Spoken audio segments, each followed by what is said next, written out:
आज जो कहानी हम सुनने जा रहे हैं वो है पीपल के पेड़ वाली चुड़ैल की।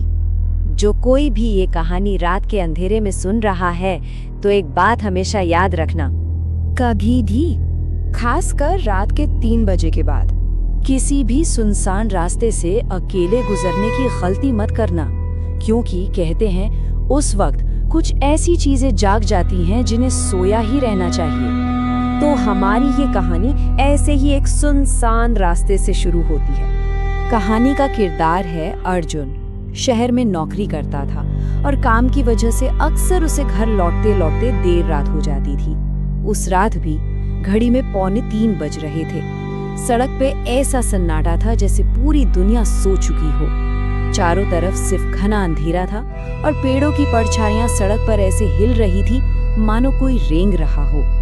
गांव पहुंचने के उस रास्ते में एक बहुत पुराना और विशाल पीपल का पेड़ पड़ता था। एक ऐसा पेड़ जो न जाने कितनी सदियों से उस रास्ते पर अकेला खड़ा था, जैसे किसी का इंतजार कर रहा हो। गांव के बड़े बुजुर्ग हमेशा से कहते आए थे कि उस पेड़ पर एक चुड़ैल का साया है, पर अर्जुन इन सब बातों को बस पुराना अंधविश्वास कहकर हंस देता था। उसे क्या पता था कि उस रात उसका सामना उसी अंधविश्वास से होने वाला है। वो उस पेड़ के पास से गुजर ही रहा था कि तभी उस घने सन्नाटे को चीरती हुई एक आवाज आई। और ये आवाज कहानी का वो मोड़ थी जहाँ से डर धीरे धीरे अर्जुन की रूह में उतरना शुरू हो गया था। अर्जुन का दिल जोर से धड़का।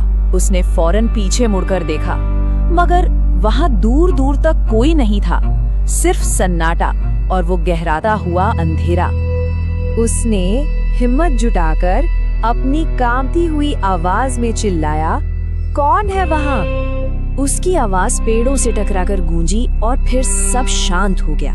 एक ऐसी खामोशी जो किसी चीख से भी ज्यादा डरावनी थी। ऐसा लगा जैसे हवा ने भी चलना बंद कर दिया हो। और फिर अचानक ठीक उसी पीपल के पेड़ की सबसे ऊंची टहनी से किसी औरत के हंसने की आवाज आई। अर्जुन का दिल जैसे हलक में आ गया। उसने डरते डरते कांपते हुए अपनी नजरें ऊपर उठाईं और जो मंजर उसकी आंखों के सामने था वो उसकी रूह को जमा देने के लिए काफी था। पेड़ की एक मोटी डाल से एक औरत उल्टी लटकी हुई थी। उसके इतने लंबे काले बाल थे कि वो जमीन को छू रहे थे। उसकी आंखें वो पूरी तरह सफेद थी, उनमें कोई रोशनी नहीं थी। और सबसे खौफनाक बात, उसके पैर इंसानों की तरह नहीं बल्कि पीछे की तरफ मुड़े हुए थे। उस औरत ने एक बहुत ही धीमी और ठंडी आवाज में पूछा, जो अर्जुन के कानों में जहर की तरह घुल गई, इतनी रात को कहाँ जा रहे हो? अर्जुन के मुंह से चीख तक नहीं निकली। डर ने उसके पैरों को जैसे जमीन पर ही जमा दिया था। फिर उसने अपनी सारी हिम्मत एक साथ बटोरी और भागा। लेकिन वो ये नहीं जानता था कि ये मौत के खेल की तो बस शुरुआत थी। कुछ तो अजीब था, वो जितनी भी तेजी से भाग रहा था रास्ता खत्म ही नहीं हो रहा था। हर बार वो घूम फिर कर खुद को उसी पुराने पीपल के पेड़ के सामने पाता, जैसे वो किसी अनदेखे जाल में बुरी तरह फंस चुका हो।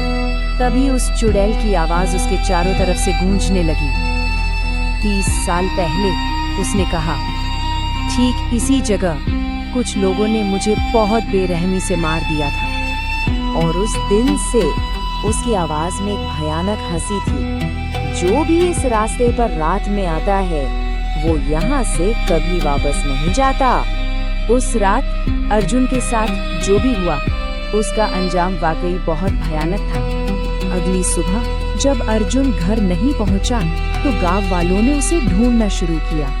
खोजते खोजते वो सब उसी पीपल के पेड़ के पास पहुंचे। पेड़ के ठीक नीचे अर्जुन की चप्पलें पड़ी हुई थी, लेकिन अर्जुन का कहीं कोई पता नहीं था। वो कभी नहीं मिला। लोग कहते हैं वो चुड़ैल आज भी उस सुनसान रास्ते पर अपने अगले शिकार का इंतजार करती है। कौन जाने उसका अगला शिकार कौन हो।